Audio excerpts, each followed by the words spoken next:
Hello everyone, and welcome to another Top 5 Records video, and today I'm going to be counting down the top 25 of the best glam rock albums.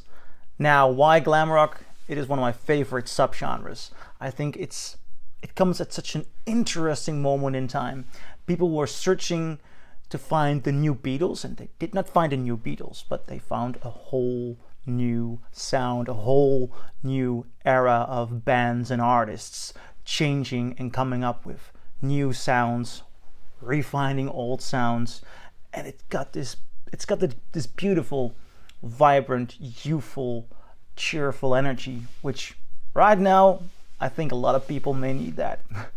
And without further ado, I'm gonna kick off at number 25 of best glam rock albums.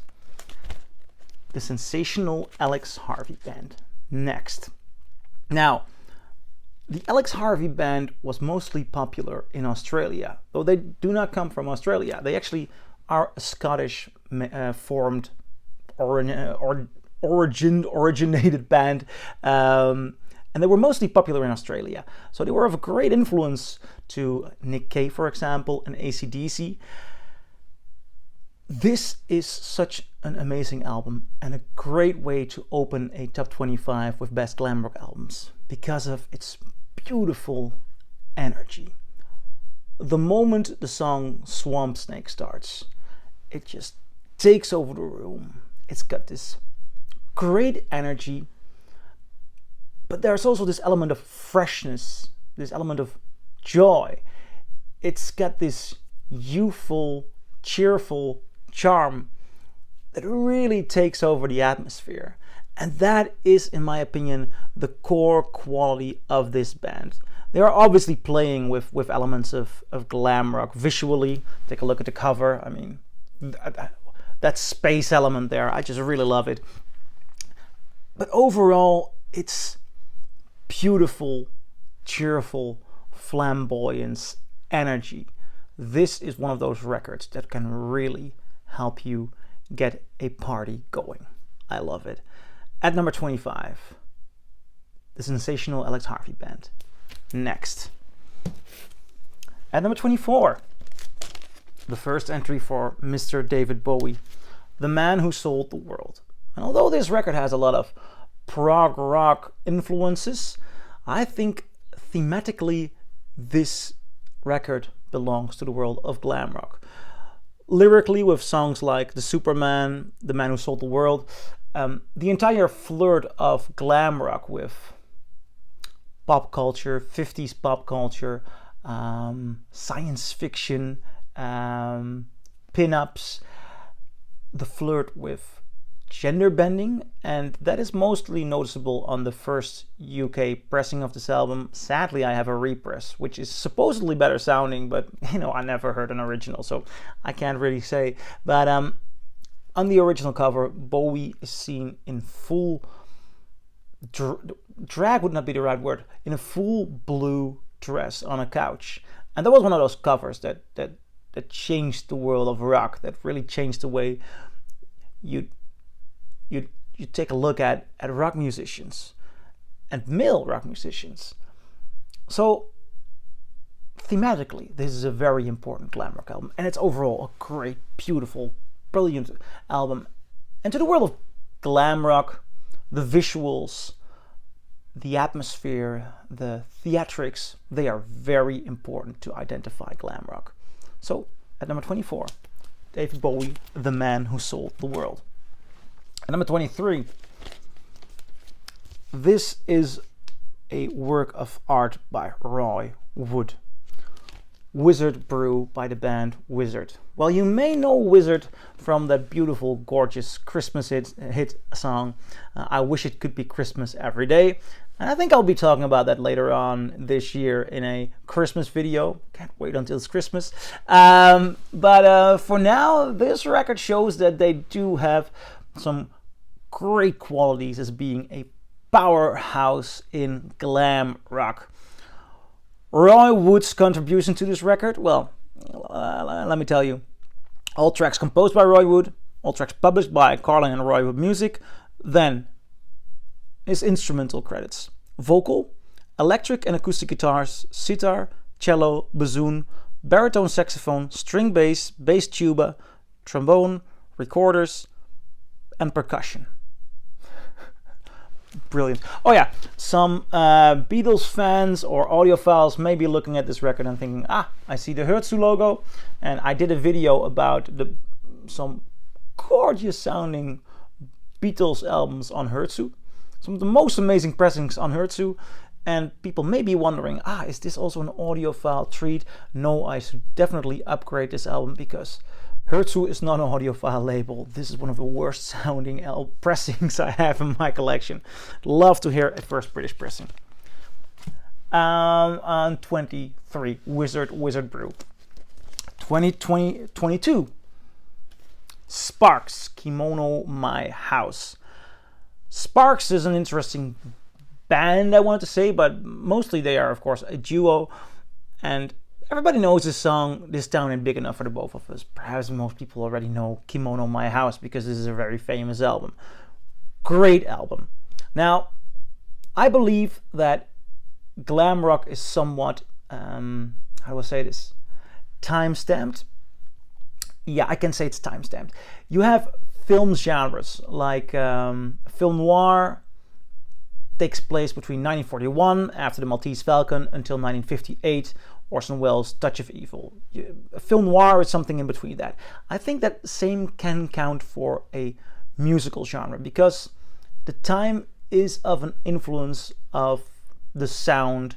Time also makes certain genres die out, and the moment punk comes on, something changes in the atmosphere. Also politically things are changing.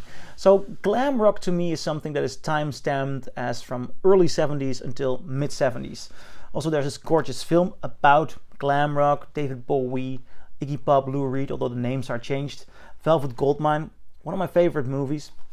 And also this film states that glam rock died after Ziggy Stardust died. Well, around that time. In reality, it's a bit more vague, but definitely mid 70s, glam rock died. Sparks, however, is one of those bands that just kept on inventing and going on. Nevertheless, one of the highlights of their career. Kimono My House. At 22. At 21, David Bowie, Diamond Dogs, which is, looking at the timestamp, interesting because in 1973, Bowie killed off Ziggy Stardust. But who's that on his cover? I mean, this looks suspiciously a lot like Ziggy Stardust. Bowie kept flirting and making glam rock albums, and this is one of its most beautiful, finest glam rock albums. Basically, opening with Future Legend and Diamond Dogs, then going to Sweet Thing. Brilliant song, ending side 1 off with Rebel, and side 2 opening with Rock and Roll With Me. Man, what a powerhouse of rock, let alone glam rock. It sounds big, it sounds impressive. Bowie is doing some gorgeous things here. And talking about multi-talents, Bowie here does guitar, saxophone, moog, and mellotron. Oh yeah, and vocals also. So, I'm not saying he gives Roy Wood a run for his money, but you know, Bowie does a great job. He did stop doing the lead guitar after this one. So, at number 21, Bowie, Diamond Dogs. At number 20, it's really time for Roxy music. For your pleasure. I was not expecting this. Basically, what I thought was, and I know I'm completely wrong in this regard. A lot of Roxy music fans know that, and a lot of just common music fans know that. But before I started listening to Roxy music, I thought they have one interesting album. Oh no, they have so many incredible albums, and sound-wise, there is so much going on. Specifically on this one, I mean, just the pure texture, the artistic approach, there are so many incredible elements here, and they are packaged in a pin-up like, I mean, I think this record, this cover says pin-ups, but then when you open it, you see all the glam rock in its full glory. Take a look at these pictures. I mean, isn't this? This is a timestamp. Love the way Brian Eno is holding his guitar and having feathers here. The record has brilliant songs, a lot of brilliant songs. Mostly works as a whole for me. You put this on, you play it through, you can't stop for your pleasure. At number 20, Roxy Music, For Your Pleasure. At number 19,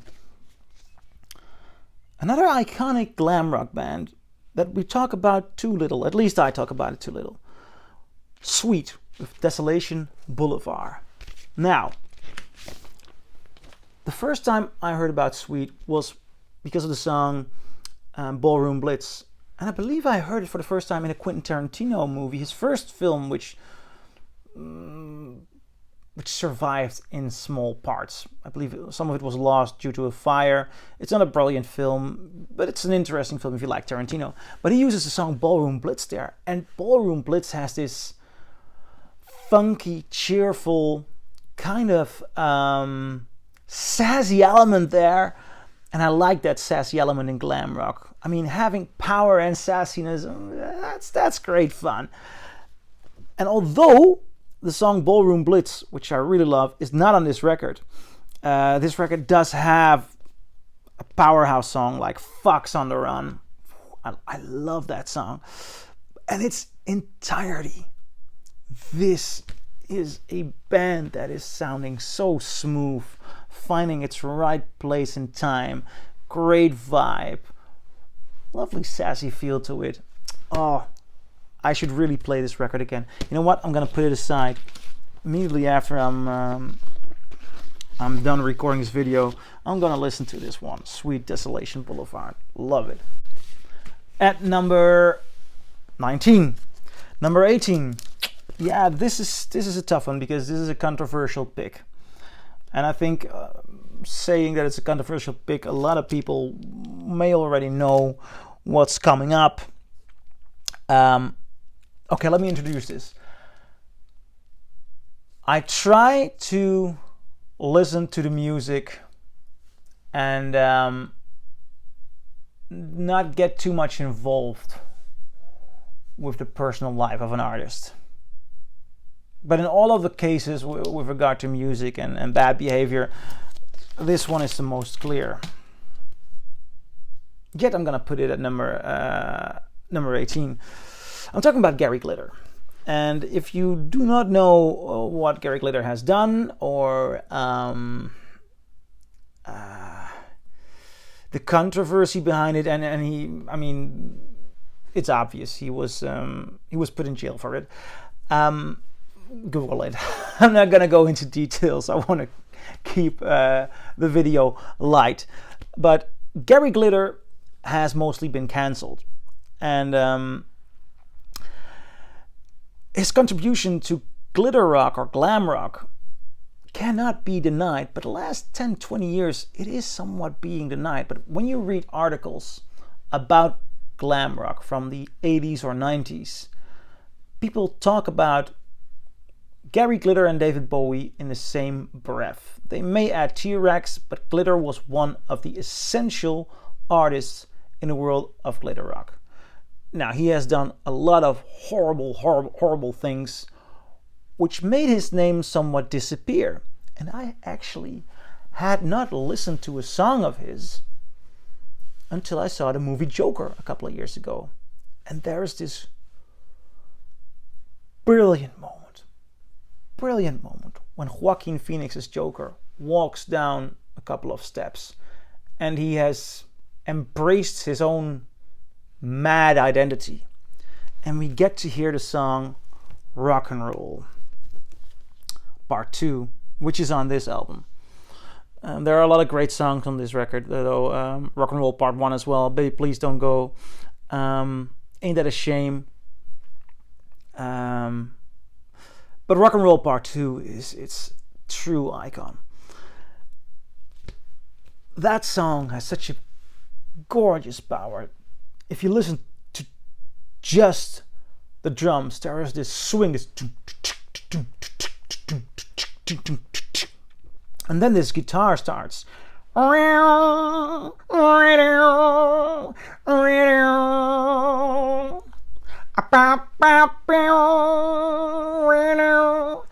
the distinctive sound, I mean, that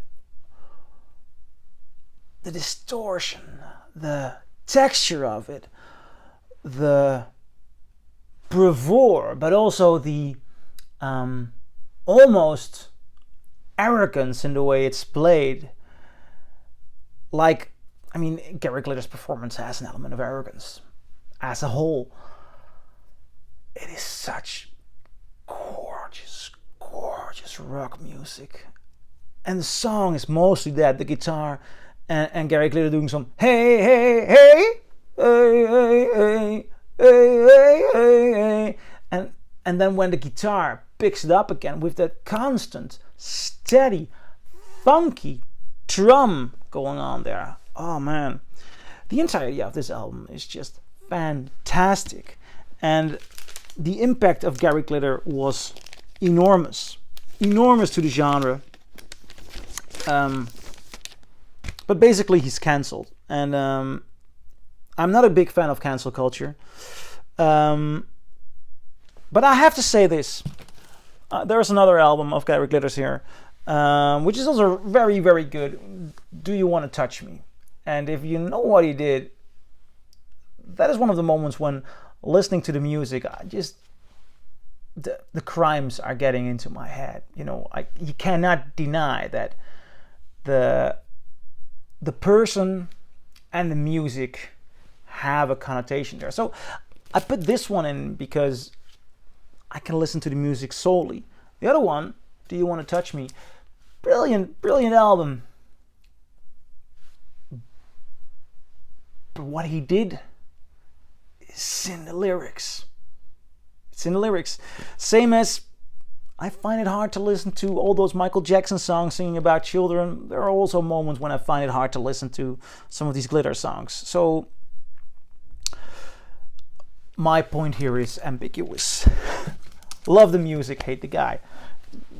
But the music sometimes has the guy and the crime very much in there.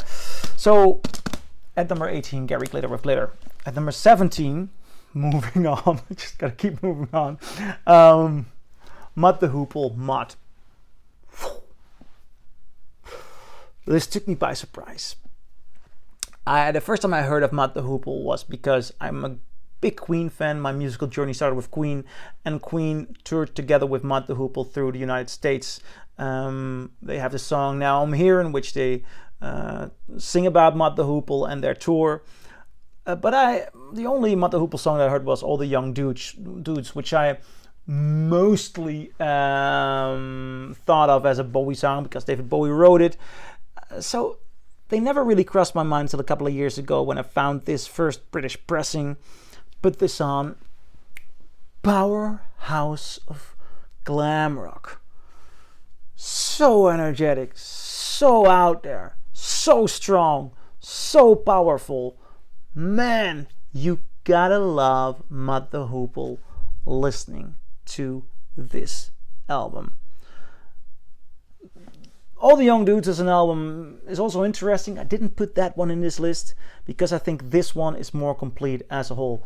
All the Young Dudes, also the production is not good on All the Young Dudes. This one sounds so much smoother, fuller, more energetic. You'll love it. At number 17, Mott the Hoople with the album Mott. Now, number 16, Slade with Slade. Slade is an iconic band in the world of glam rock, though perhaps the most masculine band in the world of glam rock, or typical masculine band, with their strange ways of writing song titles and being a band with a lot of hits. Early 70s, Slade had several hits at the same time in the charts. They were one of the biggest bands in the UK, perhaps even the biggest band. The biggest is a little bit, but they were one of the biggest bands in the early 70s. But somehow after they tried their luck in the mid 70s in the United States, they shot a film there, Slade in Flames, or I'm not sure if it's there or they just shot it. But they went to the United States, and what happened was they somehow did not reach the United States, and when they got back, they got out of touch with their own group. So slowly but surely, although they have loads and loads and loads of hits, they somehow got into, well, obscurity is not the right word, but mostly when I'm talking to people my age, they seem to be forgotten. But if you look at how many hits they had and how great these songs are, for example, this record has Mama We're All Crazy Now. Wow, such a great song. But most of the hits are spread on singles, on compilation albums, live albums. They were so prolific. What happened? What happened? This Slade is a powerhouse of glam rock. So strong, so incredible. Beautiful album. At number 16, Slade. It's pronunciation. Now, at number 15, Oh, We Love Aladdin, Sane, David Bowie. What's left to say about Aladdin, Sane? This is Bowie toning down on the rock and roll element in his approach to glam rock. And he's more into the cabaret, Bertolt Brecht, Kurt Weill kind of attitude. Where Ziggy Stardust is an album which makes you think sound-wise of going to a stadium gig, although I don't think he did stadium gigs at the time. This is Bowie going to a nightclub. Opening with Watch That Man, a little bit more of a rough song, not one of my favorites, but then we get Aladdin Sane, more complex. Listen to the piano, it's gorgeous. Drive-In Saturday, masterpiece of a ballad, cracked actor with the gorgeous harmonica there. Time, beautiful, burlesque, cabaret kind of ballad, very epic. The guitar solo is just mesmerizingly good. The Prettiest Star. This also has one of my all-time favorite Bowie songs, Lady Grinning Soul. That atmosphere, that attitude. Bowie was diving into another edge or another corner of glam rock and making it grand. At number 15, David Bowie's Aladdin Sane. At number 14, another record by Roxy Music, the self-titled Roxy Music. Again, their famous pin-up covers element. When you open it, there's again this gorgeous rock and roll attitude. I love it. The songwriting here is just stunning. There is so much going on here. Opening with Remake, Remodel. I love the vibe. I love the playfulness in the sound there. Then Ladytron. Masterpiece. 2HB, 2 Humphrey Bogart. Nice pop culture elements there. Such a beautiful deep sound. So many incredible songs. You know what? I might even put this one on before I put on the Sweet album. Roxy Music were daring. They had, it's experimental, but they also felt melody in their core bones. I love it.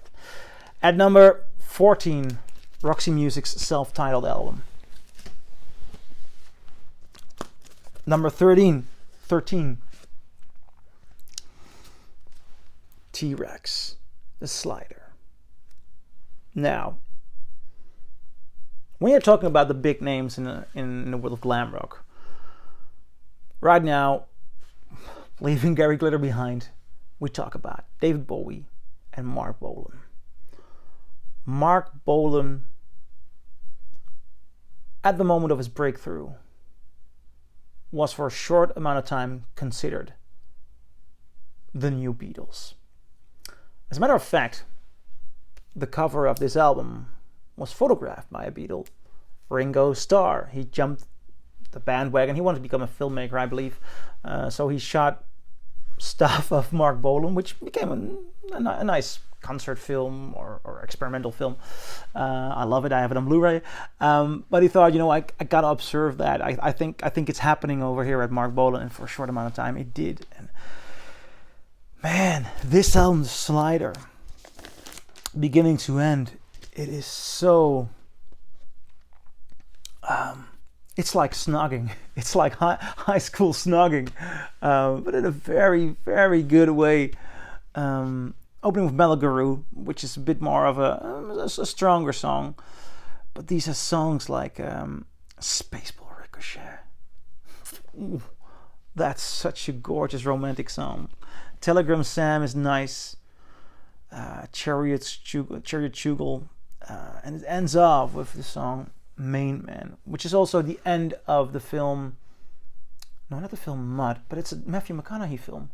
What's its name again? The Dallas Buyers Club. There's a character played by Jared Leto who is an enormous fan of Mark Bolan and T-Rex. There's a sound and an atmosphere and an element of time on this album that I have not found on any other album since I listened to this one. And there was this summer, I believe it was the summer of 2013. It was my first summer in Amsterdam when this was my go-to album. I just listened to this all the time. Love it. At number 13, T-Rex the Slider. At number 12, Cockney Rebel with the Psychomodo. This one plays an important part in Velvet Goldmine. Why? Because a lot of the songs, Todd Haynes could not use music by Bowie, so he had to replace it by other glam rock musicians. And 3 Steve Harley and Cockney Rebel songs ended up in that film. And that's the way I got acquainted with most of their work, at least some of the work here. The compositions on this one are just stunning. There's a sweetness, a chocolate-like quality, or no more candy store. Nah, not candy store quality. That's a bad one. I'm going to leave all the candy references out here because there's also a dark element there. There is a sense for inviting, opening up, playful and pleasant melodies. But Steve Harley had some more sinister lyrics, some cynical life views on his mind. There's an element of melancholia on this album that is mostly noticeable in Tumbling Down, which I think is one of the best ballads ever written. And it ends off with this gorgeous hymn singing, "Oh dear, look what they've done to the blues, blues, blues. Oh dear, look what they've done to the blues, the blues, the blues." And that, on this album, on this epic glam rock album, it's just stunning. I love it. At number 12, Cockney Rebel with the Psychomodo. At number 11, something that's much more of a powerhouse. Powerhouse in a certain... not that Psychomodo isn't grand or strong. It's definitely grand and strong. This is much more straightforward. Rock and roll, perhaps even punk in your face. And the first, I believe, American entrance. The New York Dolls with their self-titled first album. Dressed in full drag being of a major influence on the Smiths' lead vocalist Morrissey. This record is daring. It's out there. Take a look at the cover. I mean, I was lucky enough to find a first original US one, still with the original seal around it. Opening with Personality Crisis, which is this kick in your face. It's so good. And the entirety of the record is great. Then comes Frankenstein. Take me away. There is this story or rock myth, I think it's even true, that the New York Dolls, they played this gig in, I believe, New York, and during their concert, the ceiling collapsed, or the building collapsed, and the show Vinyl by Martin Scorsese directed or produced, 1 or 2 season show Vinyl. I loved it, obviously. Our main character is at that show and walks out of the ruins afterwards. That sense of, this is rock and roll, anything can happen. It's in the story, it's on the record. Love it. At 11, the New York Dolls with their self-titled album. At number 10, Queen, Sheer Heart Attack. I think it's fair to describe Queen as a glam rock band in the year 1974. Why? In the year 1974, they are flirting with the symbols, the dress elements of glam rock. They are also playing with a certain genre playfulness. Although, when you really listen to a Queen record, you hear that they are trying to get all sorts of genres into a record. So musically, they are a lot more difficult to pinpoint. They have a certain glam rock flair in their sound on this album and on another album. So I'm including it. Visually, take a look at the video. I believe it's the Top of the Pops video of Killer Queen, which is on this album. And Mercury and diamonds and a big fur coat does the song.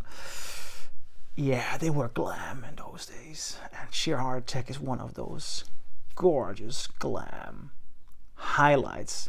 Opening with Brighton Rock, I mean, one of the most stunning guitar solos of the 70s. Then going to Killer Queen, this beautiful cabaret burlesque kind of delicate song, but with a lot of fierceness and power. Flick of the Wrist, love that song. Tenement Funster, Lily of the Valley, Now I'm Here, the song in which they sing about the Mott the Hoople tour. And then we get into the Lap of the Gods, a metal song, Stone Cold Crazy, Dear Friends Misfire, and ending off with In the Lap of the Gods Revisited, which again I think is one of the most gorgeous, most beautiful, epic ballads ever. Masterpiece. At number 10, Queen, Sheer Heart Attack. At number 9, no, I'm changing these around. No. Last minute change. At number 9, David Bowie, Hunky Dory. I mean, the competition is so horrible in this top 10. Number 9, Hunky Dory. Bowie was so good on this one. Opening with Changes, which is his iconic. He's got a lot of iconic songs, but this could have been his theme song. You know, Changes, changes. Going into Oh You Pretty Things, Life on Mars. Again, I'm repeating myself, but one of the best ballads ever. Life on Mars. The way the chords progress. Cook's Quicksand, one of his best deep cuts. Fill Your Heart, Andy Warhol, Queen Bitch and the Bewley Brothers. Oh man, this is... Bowie's on fire here. Bowie's on fire, and the genre is on fire here. It's not the... more of a singer-songwriter glam rock album than a rock and roll glam rock album. It's a masterpiece. At number 9, Bowie, Hunky Dory. At number 8, some people may have expected this to be higher, but the competition is just killing here. T-Rex, Electric Warrior. This is the punch in your face that Mark Bolan did. I mean, opening with Mambo Son and immediately going into Cosmic Dancer. Snap, yeah. Jeepster. Then a side 2, Get It On.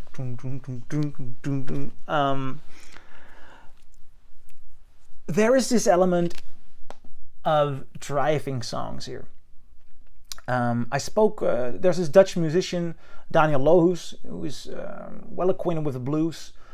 And I worked with him, and one time he told me that he loved to go to the United States and rent an old-timer and then go touring in such an old-timer.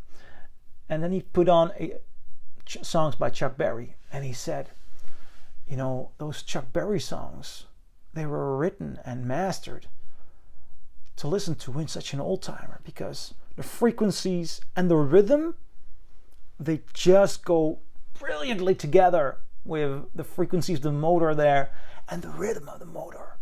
And I think that 50s element, and glam rock constantly is influenced by the 50s. That 50s element is mostly present on T-Rex and on Electric Warrior. And on that song, Get It On,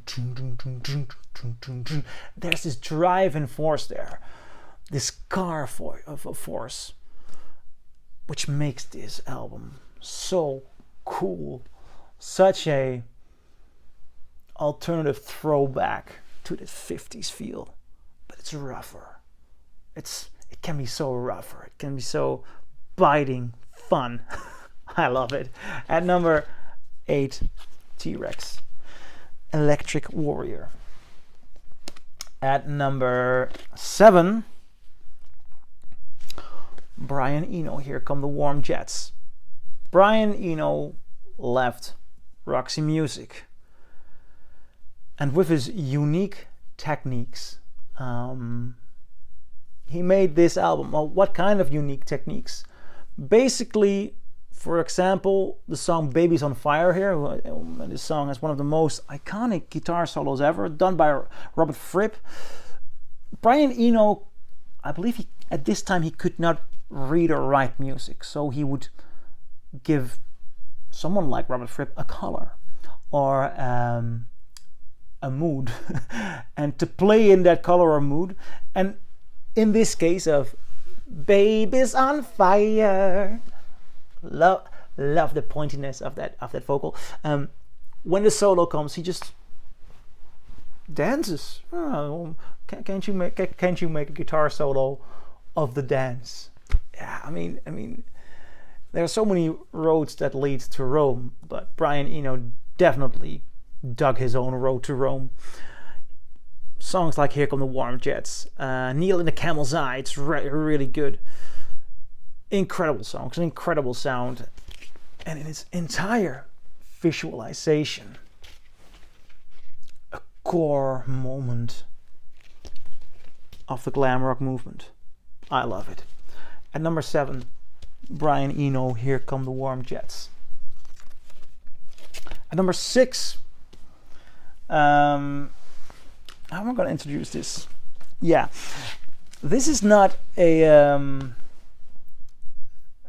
I'll just show you. The Rocky Horror Picture Show. A musical soundtrack. Why? Because your image, your view, your experience of glam rock will not be complete unless you've seen this film and listened to this soundtrack. This is the visualization of all that glam rock was about. The sense of freedom, the liberty, the playfulness. Having a doctor who wants to create the perfect man. The doctor is also a transvestite who wants to travel with a spaceship to the galaxy of Transylvania, far, far away, bringing sexual liberties. All these playful factors, looking for a certain freedom and liberty. And the songs. These songs. I learned to play guitar on these songs. Opening with science fiction double feature, The Time Warp, Sweet Transvestite, and Over at the Frankenstein's Place are some of the first songs I played on my guitar. Science fiction double feature is actually the first song I played on guitar. I learned to play the guitar because I loved that song so much. Michael Rennie was ill the day the earth stood still, but he told us where to stand. There's a nostalgia, a romance to a time in which trash was out there and seen on the big screen. The freedom of Sweet Transvestite. The song Superheroes. I think Superheroes is one of the most gorgeous musical songs ever. And I'd like to add to that I'm Going Home, and the way Tim Curry does it. The full warm mid and low of his voice that he just throws out there. Ha! Man, this is just spectacular. I love it. At number 6, Rocky Horror Picture Show. It's written, of course, by Richard O'Brien. This man. Brilliant. At number 6, the Rocky Horror Picture Show. At number 5 in this list, I gotta give this. But you can't deny this is a powerhouse of glam rock. Queen 2. A concept album in which there is a black side and a white side. A big element of fantasy in there. And this is such a powerful masterpiece of songwriting. I mean, opening with Procession. Dunk, dunk, dunk, dunk, dunk, dunk, and Brian May playing guitar as if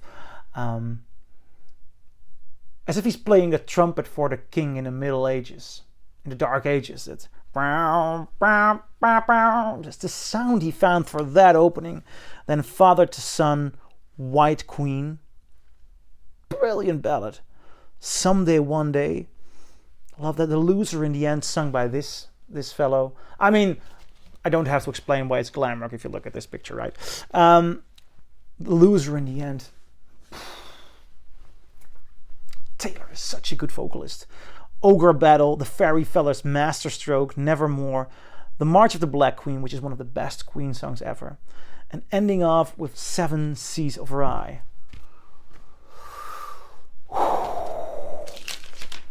If you have not listened to this album, now is your cue. Queen 2 at number 5. At number 4, Cockney Rebel, The Human Menagerie. Steve Harley, at this moment in time, was visually, and you can see it obviously, very much part of the glam rock movement. But out of all the glam rock artists, he may have been the most Baroque-like, with his brilliant compositions, a certain cheerful, uplifting playfulness, but he can go very melancholic. There are these classical influences. If you listen to Sebastian, Sebastian was a massive hit in the Netherlands. I believe it was a big hit everywhere, but I believe the Netherlands was the only place where it got to number 1, but correct me if I'm wrong. That song, just alone that song,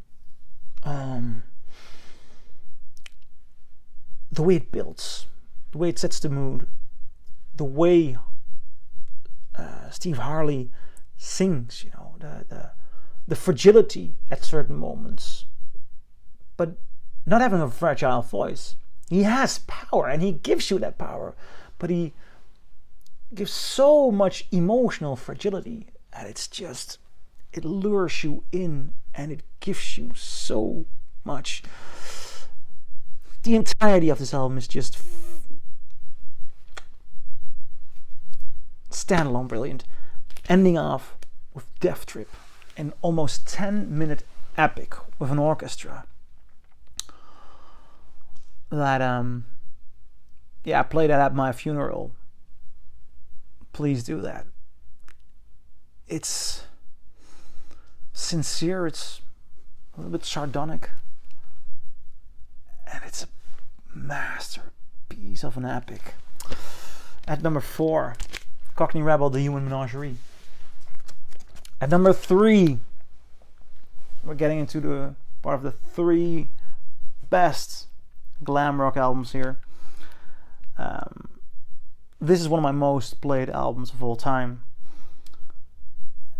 and I only recognized it and knew I should buy it because the cover of it is featured in this film. They pretend that this cover is actually the David Bowie cover, but it's not.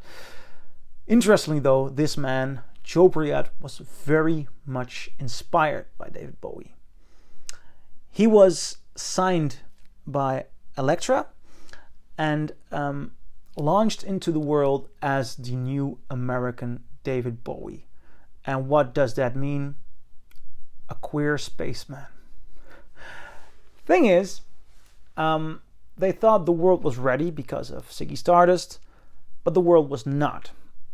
So Jobriath's story is relatively short. They found him because he was an interesting cast member of Hair. He proved to be a composer of his own songs, a writer of his own songs. He proved to be a skillful piano player, so they thought, we'll give it a shot. And at that moment, no record company had put as much money into a new artist and launching him as they did with Jobriath. What they did, as a matter of fact, was this cover, From Here to Here, was the big cover, one of the big posters, the image at Madison Square Garden. At that moment in time, when this record was launched, it was hard to not have seen the existence of Jobriath. But, and this is the bad side of the story, he was way too openly gay for America, and he could not survive in the underground scene because he was made by the studio. At least he did not tour around clubs and get a following. This record was completely new and dropped into the pool without any following. So he drowned in the pool, basically. Nevertheless, this is one of the most brilliantly written albums. Opening with Take Me, I'm Yours. Love the melodies there. Love the voice of Jobriath. He's powerful. You hear he has a musical background.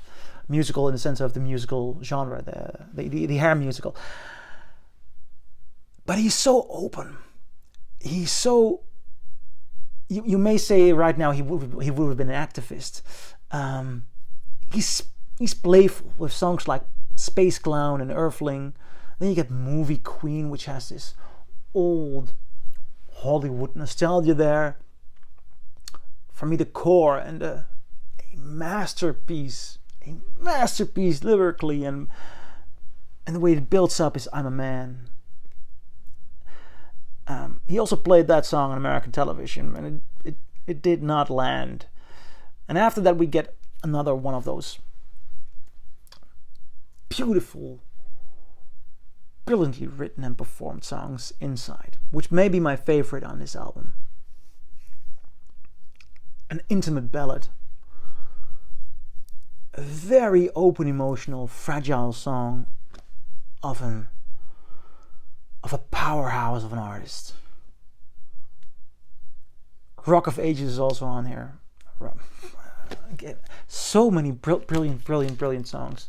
An artist who, please, we as music fans have the responsibility to not forget him, because he was a true brilliant talent. At number 3, Jobriath's Selftitled, Jobriath. At number 2, we are going to stay in New York. Although this one was recorded in London, but the King of New York, Lou Reed, Transformer. What should I add to this? Produced by Bowie and Mick Ronson. Mixed by Ken Scott. About 1.5 years ago, I was sitting behind Ken Scott at a presentation by Michael Fremer. I mean, I was stunned by that. This album, Transformer, it's one of those records that I did read about before I bought it, but I read about it because it had this incredible reputation. And as I've said before in this video, this is one of those records that the melodies are just stunning. Lou Reed was such an impeccable, brilliant songwriter in those days. His lyrics were vicious, just literally. The first song is vicious. There was this sharp wit, this Truman Capote sassiness to it, but also a sharpness, and he could describe his surroundings like no one else could. Walk on the wild side, hanging around, but he could also be so fragile. I think Perfect Day is a very fragile song. In all its calmness, it is a very fragile song. Makeup is a fragile song. Satellite of Love is gorgeous. Ending off of Good Night Ladies. Ha! Man, what a way to end an album. Oh, a masterpiece. Lou Reed's Transformer at number 2. At number 1, the best glam rock album ever. I think everyone may have seen this one coming, but it's undeniable. David Bowie, Ziggy Stardust, and the Spiders from Mars. I have talked about this record before on this channel. I've done comparison videos. I've done a lot of videos about David Bowie. I've done standalone videos about Ziggy Stardust. And this one never bores me. When I first heard about this album and the story of an alien coming to Earth, trying to warn the people and becoming a rock star, it sparkled the imagination. And that's beyond all the glam rock elements and all the deeply rooted rock and roll elements here. An influence, Ziggy Stardust was influenced by Gene Vincent, and I coincidentally, after years of looking yesterday, found this one, Gene Vincent and the Blue Caps. And a lot of these things make sense when you listen to this record, because he's an icon who was falling. He started to believe in himself in a bizarre way, and that is also what's going on here in the world of Ziggy Stardust. But Bowie dresses him differently. He takes that rock and roll story legend and makes him wear makeup and makes him a spaceman. And there are the songs here are just, every song is brilliant. Almost every song is brilliant, but it's continuously great, this album. Ending with Rock and Roll Suicide. Produced by Ken Scott and Bowie himself. Yeah, what can I say? Ziggy Stardust and Spiders from Mars. The best glam rock album ever. Here it goes. So, I'm curious, what do you think? Do you agree? Do you disagree? Leave a comment below, and I'll see you in my next video.